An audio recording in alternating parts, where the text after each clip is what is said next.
joined by Greater Beckley's new coach, Justin Arvon. Justin, you guys got a chance to play today with Bluefield. They did win the scrimmage overall, but I know that's not what it's all about. What were your impressions of your team today? Well, my impression of our team, we talked about before we went out, our main goal with our school and with our program was to glorify the Lord in all that we do. And part of that is effort and intensity and focus, execution, doing things the best of our ability. And I think I'm really proud of our kids, how they came out first time today. This is your first year, and you've got a nice team. I know you've been around the program for a long time, so you know these guys. How's it been so far?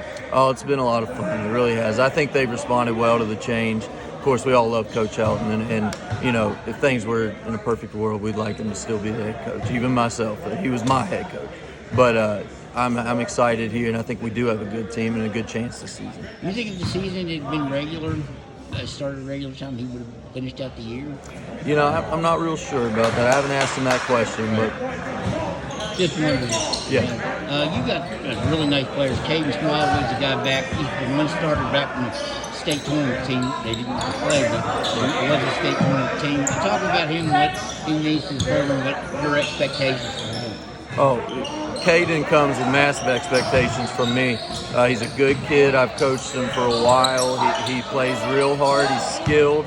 He's about 6 foot now, and he's really grown into a leadership role this year. I think he had 22 points or something today, but he filled up the stat sheet in other ways too. He had 4 steals, the intensity on defense, his leadership in the huddle in the locker room is amazing, and I'm proud of him. I think he's got a real good chance to play college basketball in a couple years, and we're going to try and get him there.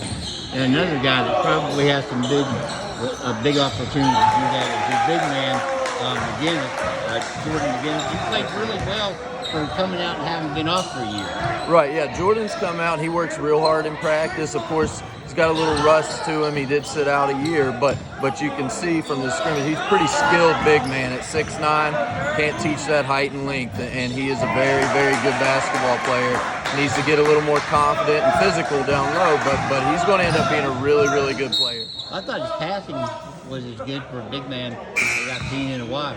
Jordan sees the floor really well, and he's a very unselfish kid, and it's just how he is as a person. I'm proud of his effort today, too. Well, I talked to both those young men, and both of them told me asking for a player that was surprised, and both said John Rose, who played very well for you today. Talk about him. Is he a guy that might surprise the area with the game he has?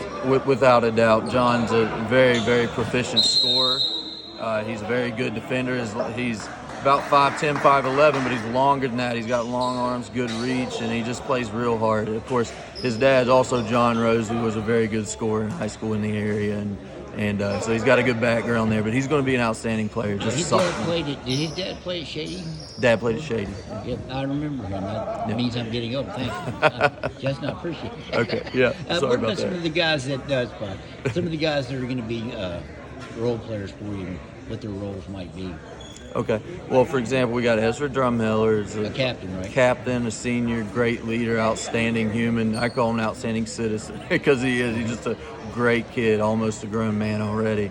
And he's our leader. He can shoot the ball on the perimeter, handle. He's not going to hurt you, not turn the ball over, and he'll rebound. He's where he's supposed to be all the time. Todd Nikolic comes off the bench. As of right now, he could end up starting from time to time, too. He's about 5'11". He can play any position on the floor. Let's see, we've got Braylon, my son. I don't want to forget about Braylon Arvon. Go home to see him. Right, exactly. So Braylon's a good role player. He comes off the bench. I think he picked up 4 fouls right off the bat today. But he get 5. So you get 5, right? And he plays extremely hard off the bench. He's going to get a lot of hands-on passes. Just really, really intense defensively, and so he's going to see the floor some. I know I'm forgetting a few. You got Landon Rose, John's brother, on the bench. Andy Smith, little guard, number 4, 5'8", very good ball handler. Plays real hard, just small, but he's going to grow. He's going to end up being a really good basketball player. He's a sophomore. He was number 4 or 3. Do you think? And B.J. Mitchell. Right. B.J. Mitchell, number 1. He's another starter for us. 5'8", extremely quick. You saw extremely tough defensively. and he's always 100 miles an hour. I mean, that's just how he is as a kid. He's going to outwork everyone on the floor, give everyone trouble defensively, and he's one of our leaders as well. Did you think that you might not get this season in the way they kept pushing it back? Yeah, there was always that fear, but I'm glad for these kids that they're able to come out and play.